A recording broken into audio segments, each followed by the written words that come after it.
Hi, this is Gary Jones. You probably know me from Stargate SG-1, Stargate Atlantis, Stargate Universe, and if there's any more Stargates, I'll be in them. And you're listening to Spoiler Country.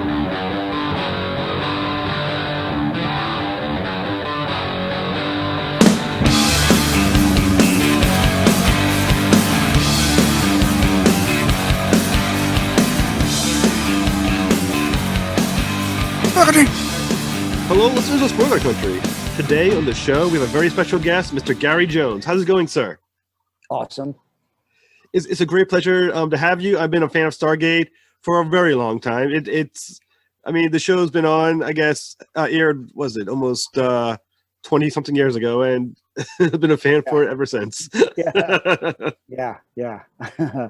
1995 it came on. Jeff, it's a pleasure for me to be on the show, and you're one of my favorite people to cancel constantly on and reschedule. Other guests I would be like, you know what, screw it, we're not going to do this. But for Gary Jones, I was like, you know what, we're going to make this happen. He can cancel me the 1,000th time. We are making this happen.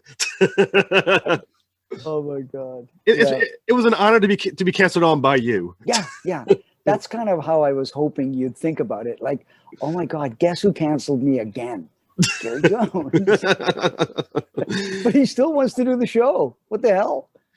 See, that's the sign of a true fan. I'm thinking to myself, you know what? It's worth it. Anybody else, like I said, I'd be like, screw them. But for Gary Jones, if this was the 50th time, I'd be like, you know what?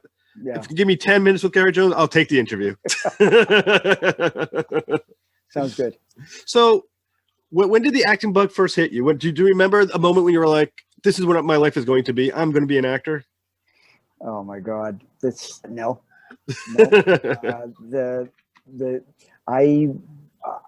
What acting did I do as a kid?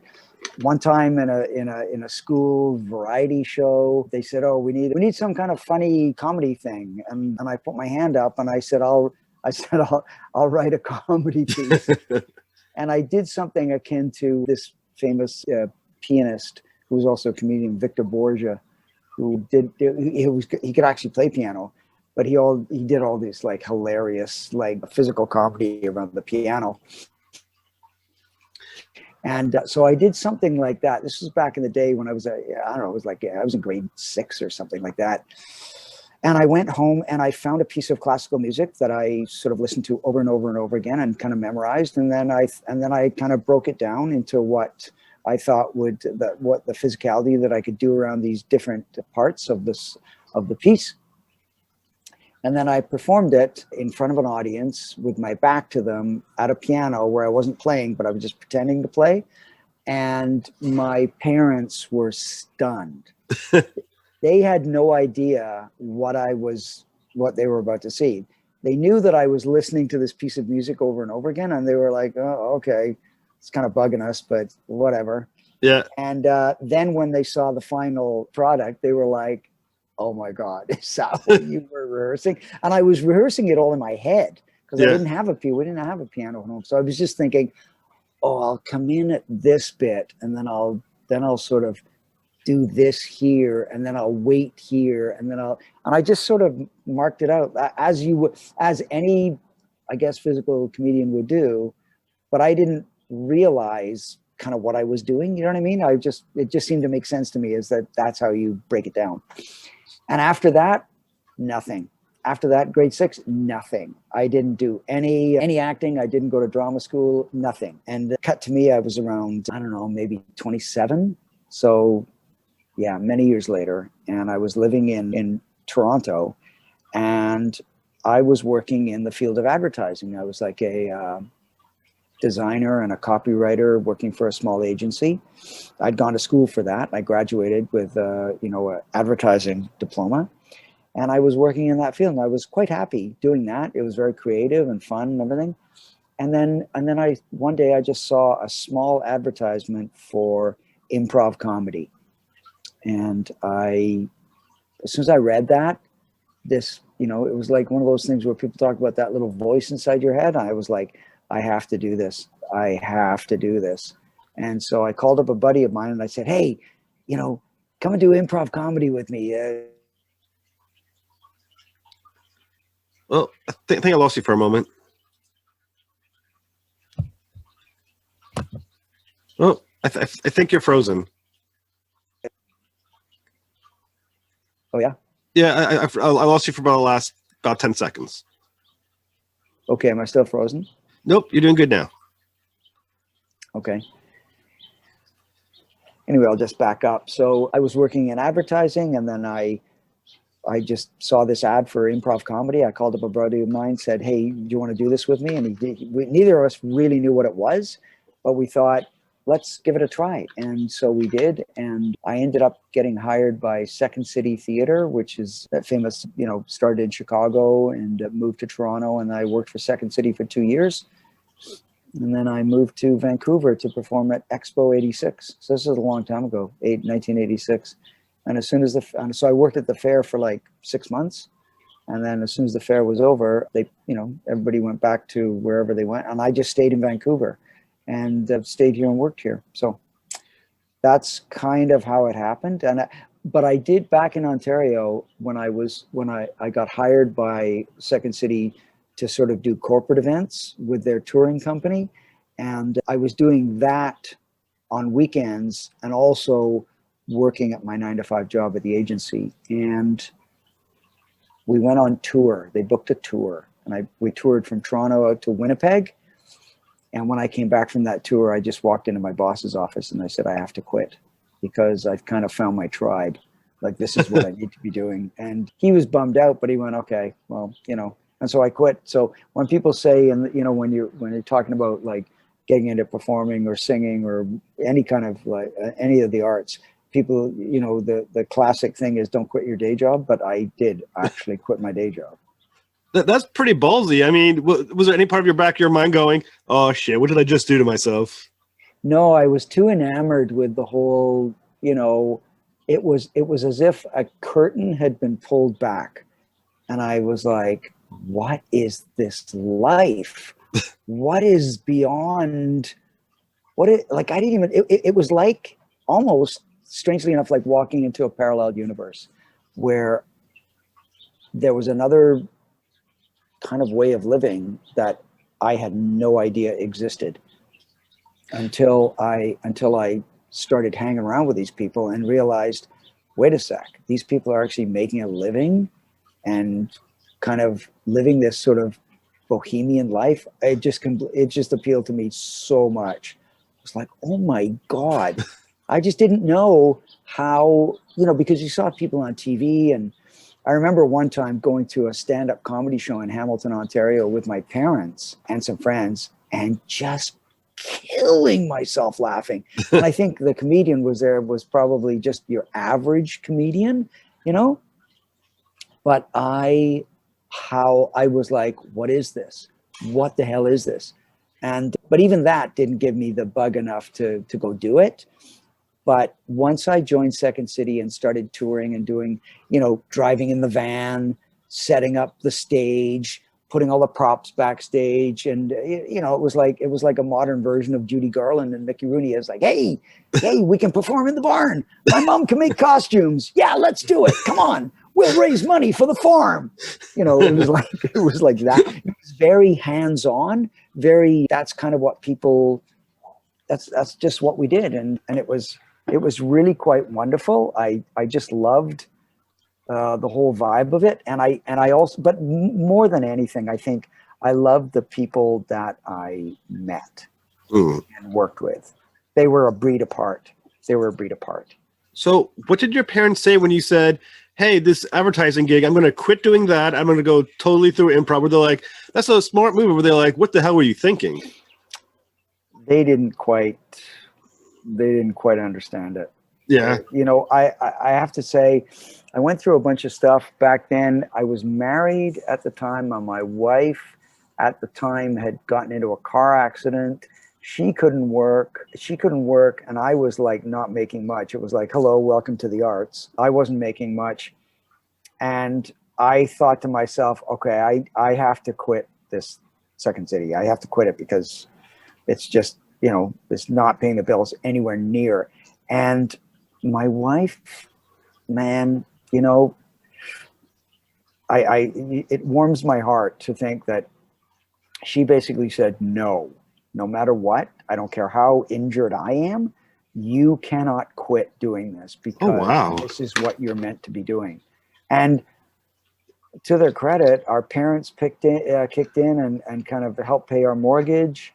And I just kept working at what I was doing. And so, everybody in the business, lots of people have stories like that. I mean, mine was from back in the mid 80s, where, there was no social media or anything like that where you could, I don't know, it was a very different sort of hands-on, one show at a time. You built your career like one show at a time. You couldn't just get on social media and sort of reach like 1 million people instantly. You couldn't go on Twitter and, do any of those things. It was literally like you show up, you put the set in place, you get the props, you set your costumes backstage, and you see the running order, and you go through it in your head, and you run lines. And it was very, very hands-on, kind of. It was like being like Amish farmers as opposed to like high-tech, modern farming. Right. Very, very hands-on, and I think that just kind of went into my bones.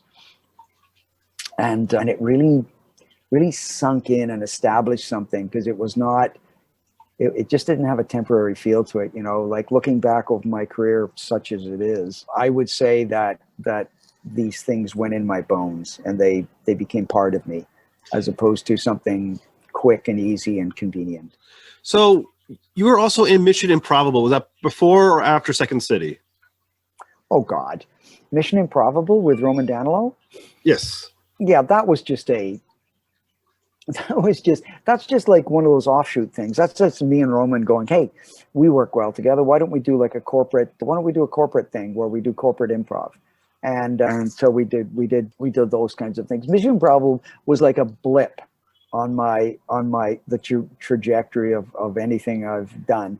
But I will tell you one kind of amazing thing that came out of Mission Improbable, working with Roman Danilo, who's one of my dearest friends and like a hilarious guy. He and I got hired to perform on the New Year's Eve of the millennium. So clicking over from 1999 to 2000, that New Year's Eve, we were in the home of Bill and Melinda Gates doing improv. Oh, wow.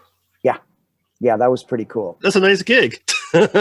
It was a great gig. And you know what was funny? It was like the people that were booking us, I remember they said to us, this was well before New Year's. I think it was probably around like September, October. And they came to us and they said, are you up for doing any New Year's gigs? And Roman and I both knew what it was like. It was like usually New Year's gigs are the crappiest gigs to do. You get paid a bit more, but the people are always hammered, and you're like, oh no. So we said no at first, and she goes, okay, you should, like, definitely you don't want to be considered for any gigs. And I said, well, if they pay us like $2,500 each. Oh wow! Back in 1999. That was a ginormous amount. So what I actually did was I tried to price us out of the market so that we didn't have to work. Because I go, who's going to pay us $5,000? Who's going to pay me and Roman $5,000 to do an improv show, on New Year's Eve? Next thing I know, she calls us. She goes, well, I have a client. I was like, you have to be kidding me. And she goes, yep, but you have to sign a NDA. And I was like, oh my God. What? And then she finally told us that it was Melinda Gates and Bill Gates had seen, somebody had shown them a video of Roman and I, and they were like, yeah, let's hire those guys. I was like, oh wow. So we went down to Redmond, Washington, where his house is, and we met with his wife. Sort of talking about what we would do and where we would perform or whatever, and then next thing I know, we're staying in a hotel, getting picked up. And normally Roman and I would do a 40-minute show, right? And ending in us doing like a day in the life of Bill Gates. We would improvise a day in the life of Bill Gates working at Microsoft. Wow. And just improvise it, right? Yeah. And so his right-hand man at the time, I don't know if he still is. Well, anyway, Steve Ballmer who's like this kind of like, oh my God, okay, go team, go, whoa. He's that guy, as opposed to like Bill Gates was like very super soft spoken. And Roman goes, okay, so I'll play Bill Gates, you play Steve Ballmer, and then we'll just kind of riff and, you know, make it up as we go along. And I'm like, great, awesome, it'll be super fun. So we're sitting waiting to do the show, and they come in and they say, yeah, we're running a little bit late. Could you do like half an hour instead of 40 minutes? And we go, oh, okay, yeah, we can do half an hour. Yeah, no problem. They come back shortly after that and they go, yeah, we're still running late. Could you do 20 minutes? Yeah, but you know, 20 minutes it's not the best, but I suppose. They come back later, they go, can you do 10 minutes? Oh, wow. And we go, no, we're not doing 10 minutes because that's not anything. And they were like, oh, okay. They said, we'll do 20 max, you know, like minimum. Yeah. But literally for $5,000, they would have taken a 10-minute show. That's awesome.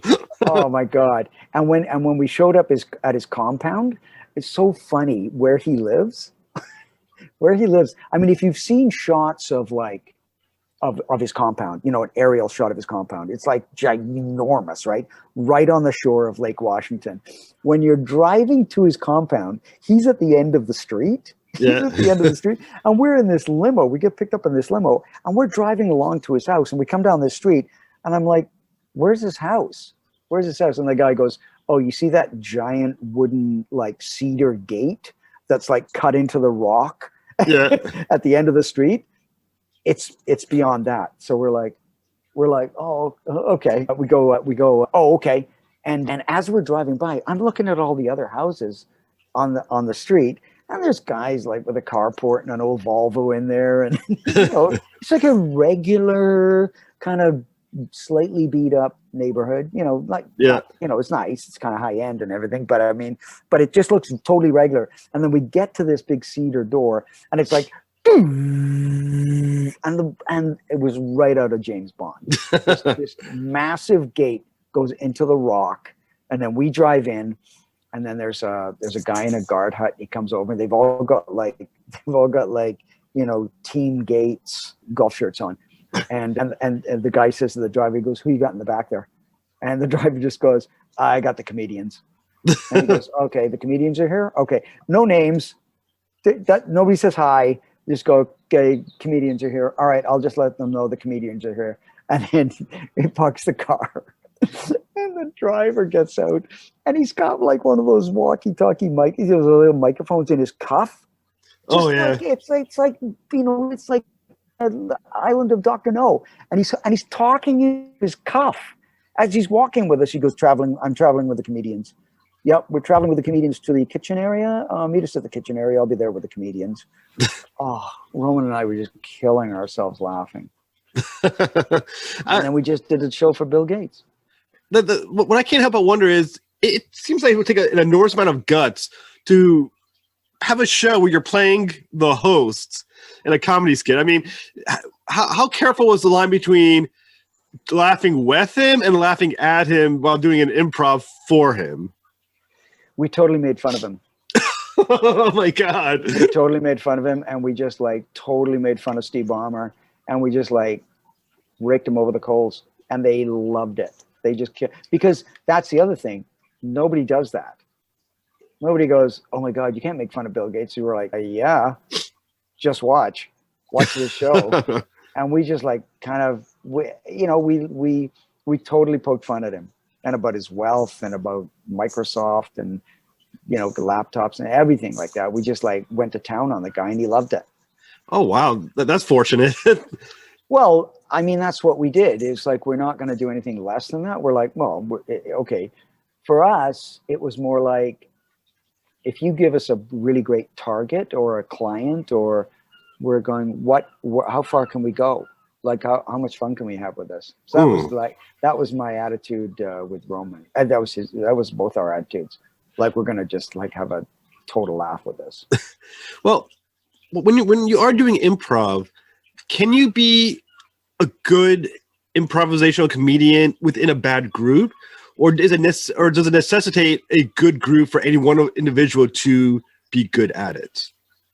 You mean a good group? You mean a group that you're performing for, Right, or right. a group that you're performing with? Performing with. So, like, does it take a team effort for any one of you to shine, Yeah. or is it able to be good on your own, even if your improv people you're playing with are not very good? No, that's not the optimum one. You want the people that you're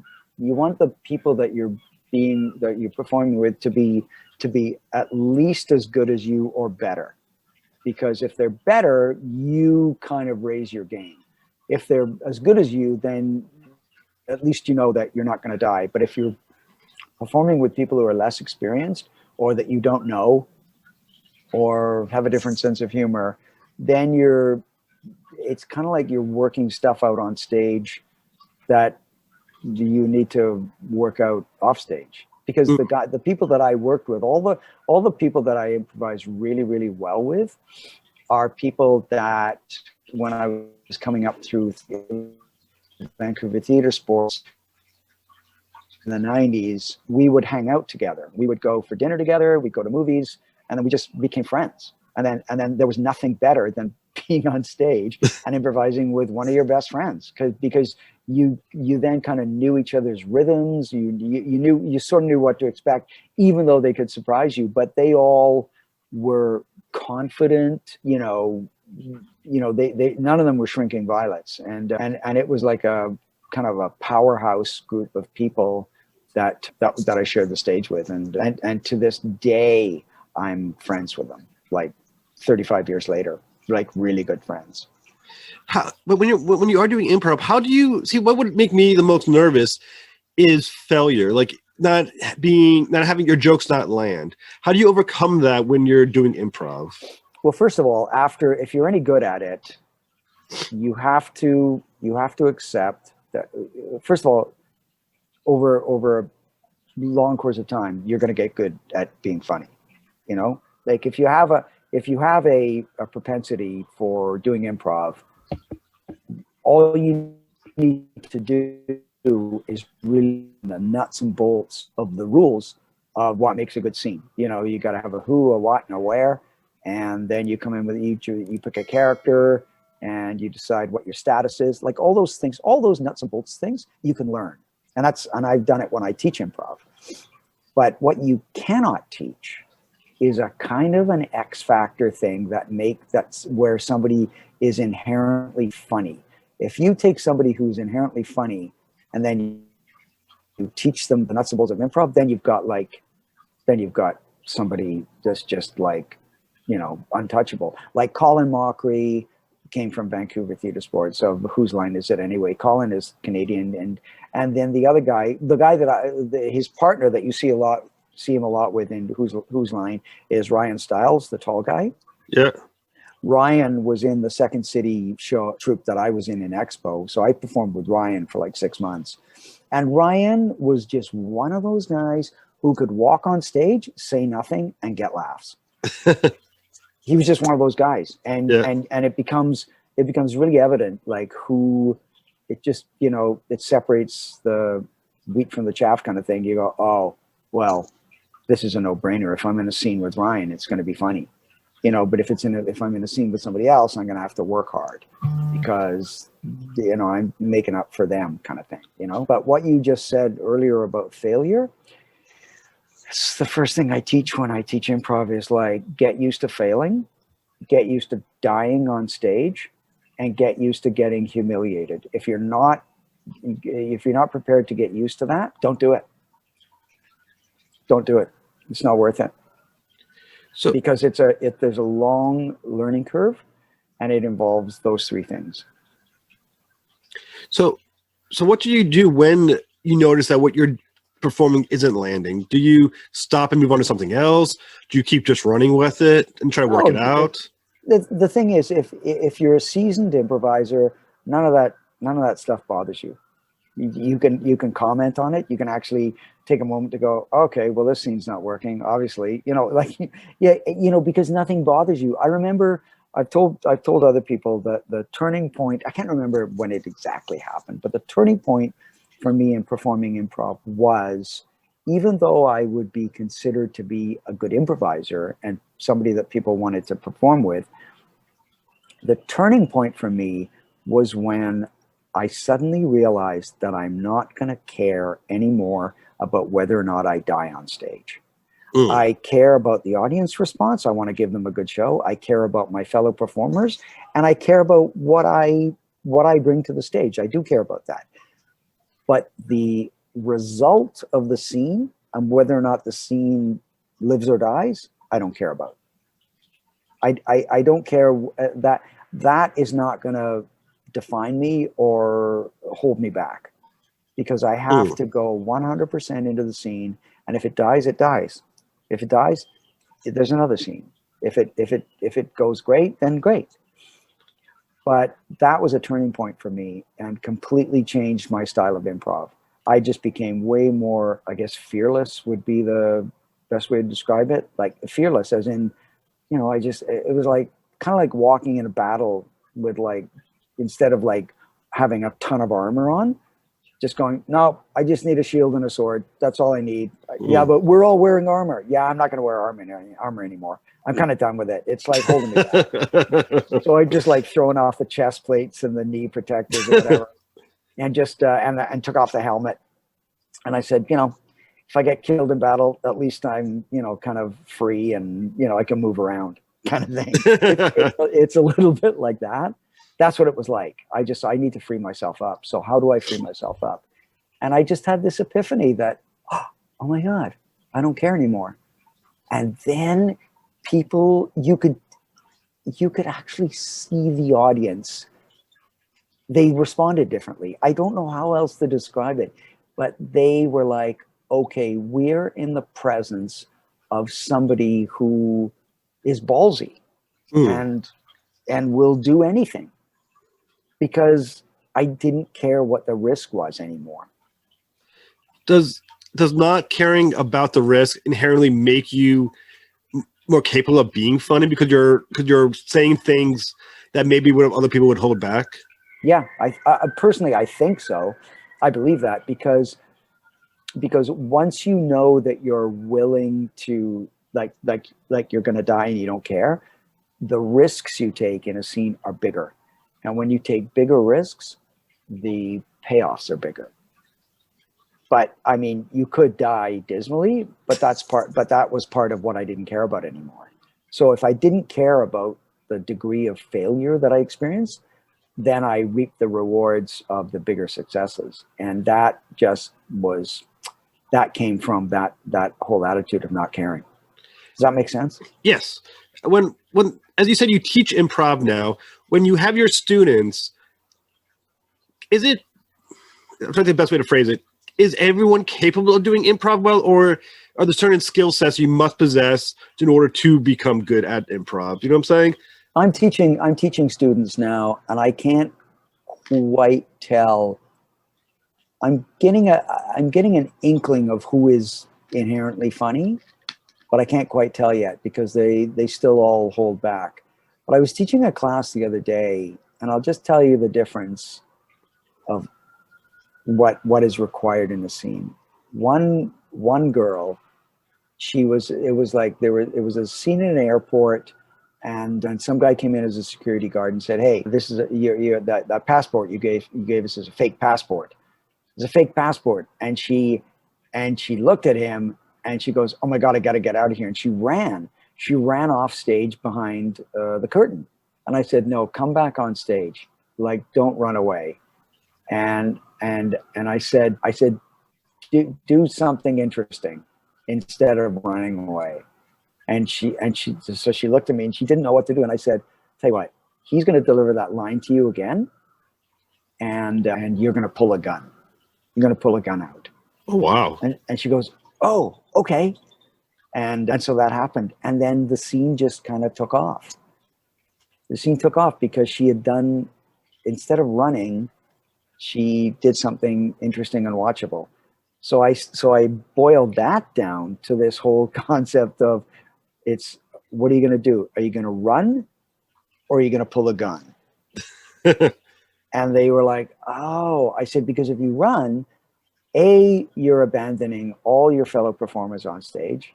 B, now they have to come up with something on stage because you've ditched them. Yeah. And you don't want that. I said, and I said, not that you're going to pull a gun in every scene. I don't mean that. What I mean is you're going to stay and do something that surprises and shocks us.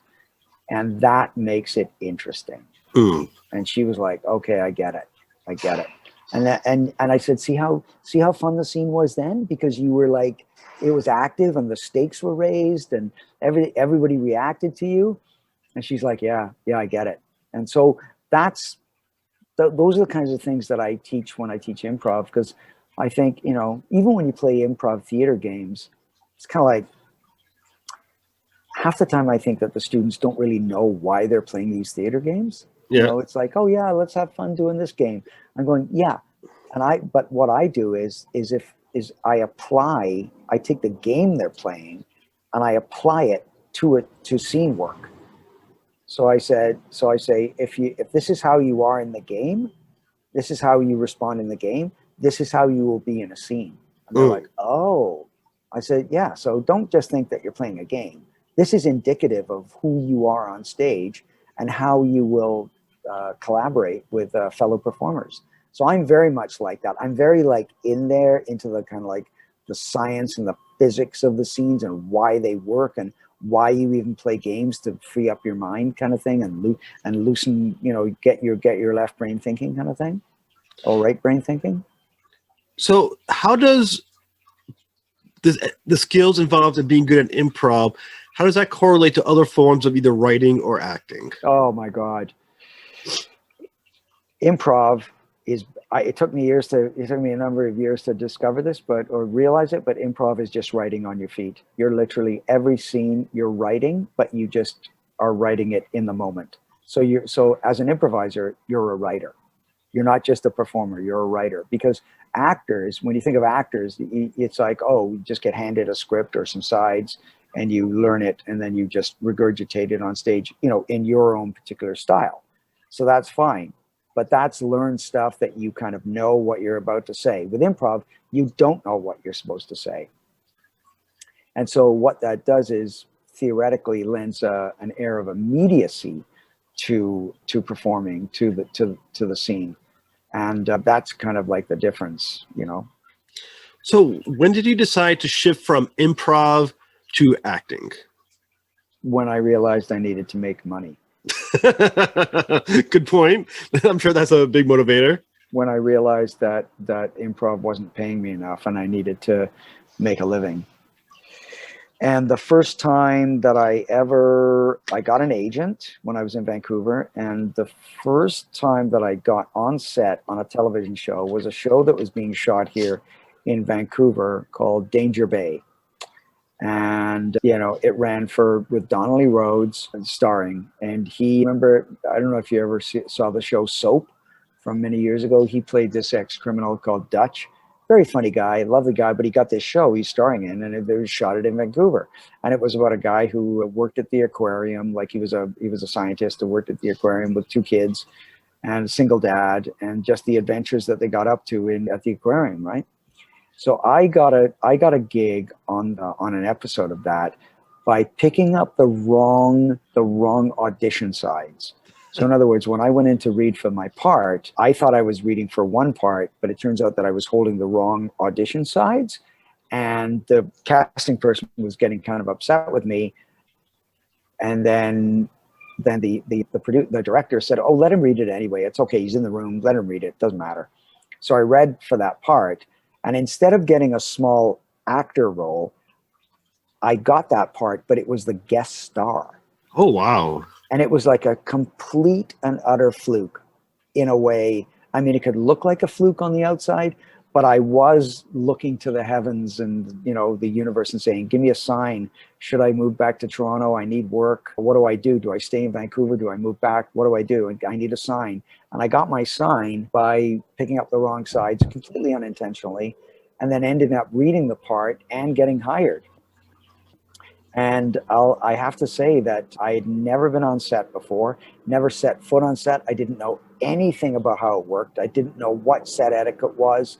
I had no idea. I literally went from the Second City stage to a television set, and nobody prepared me for it, which is why when I walked on set, the first thing I saw was the craft services table, which was piled high with food.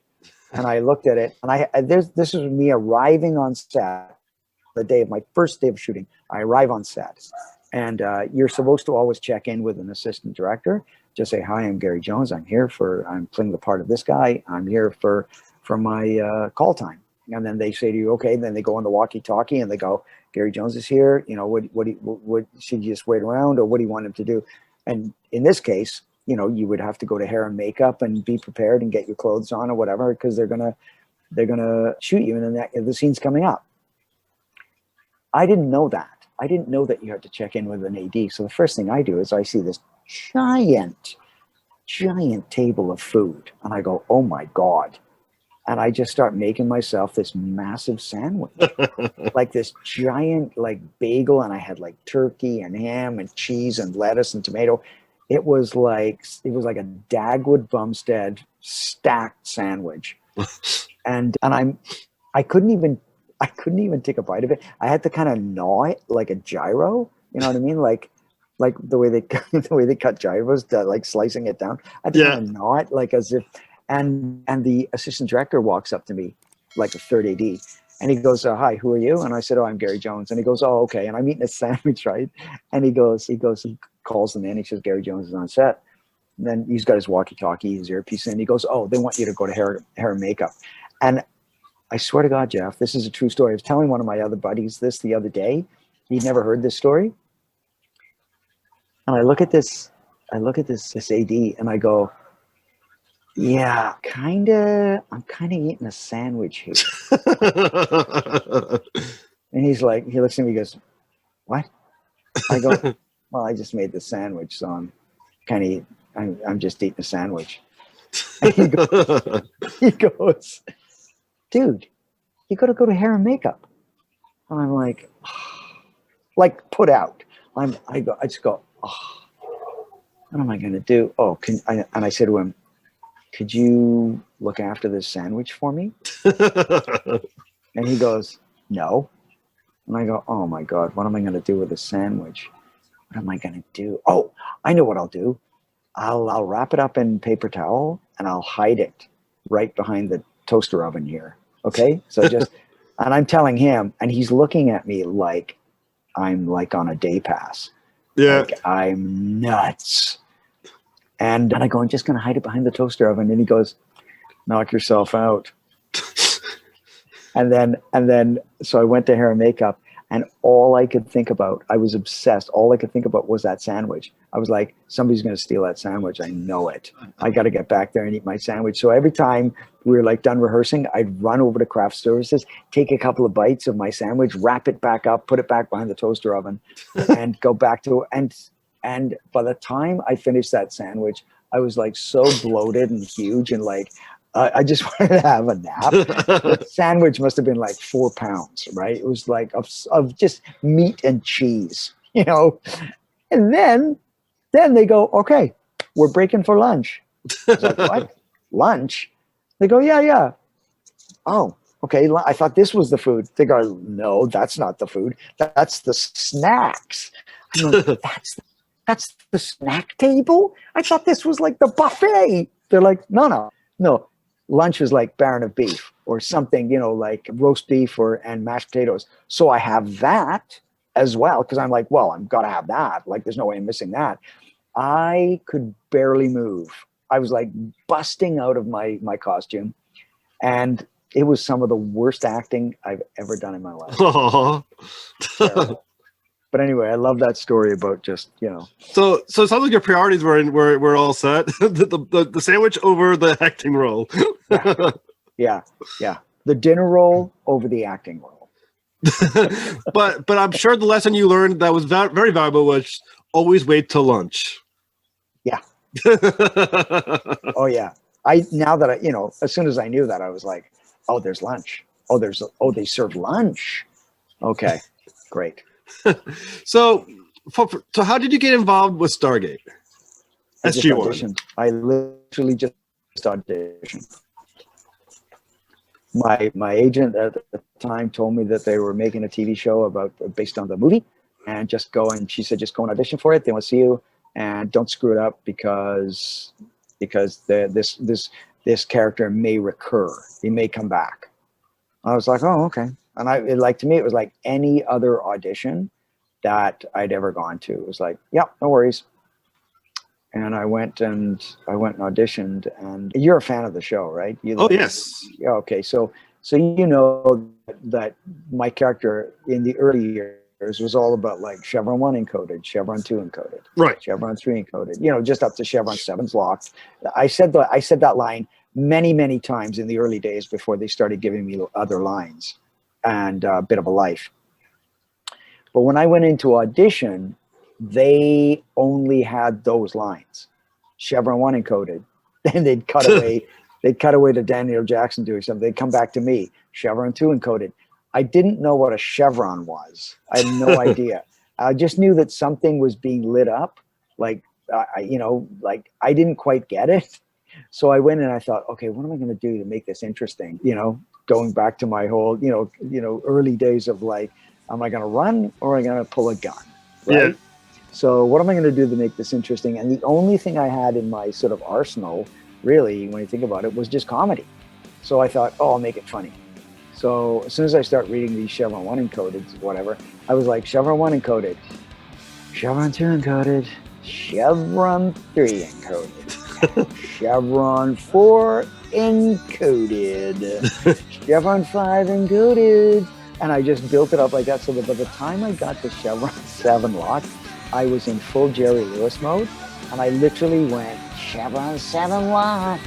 It was like, hey, lady, and oh, hang on, just can you pause for a second? Sgt. And we're back. That's right. We are back. Back in the saddle again. Well, I hope you guys really, really enjoyed that as much as we did making it for you. And if you like what you heard and you want to hear more, you got to go check out spoilerverse.com, because at spoilerverse.com, we have a plethora amazing directors and artists of all walks of life and editors and writers. And oh my God, are you a lover of comic books like we are? Then there's so many amazing people from the comic book world over at spoilerverse.com. And I highly implore you to go there and check it out.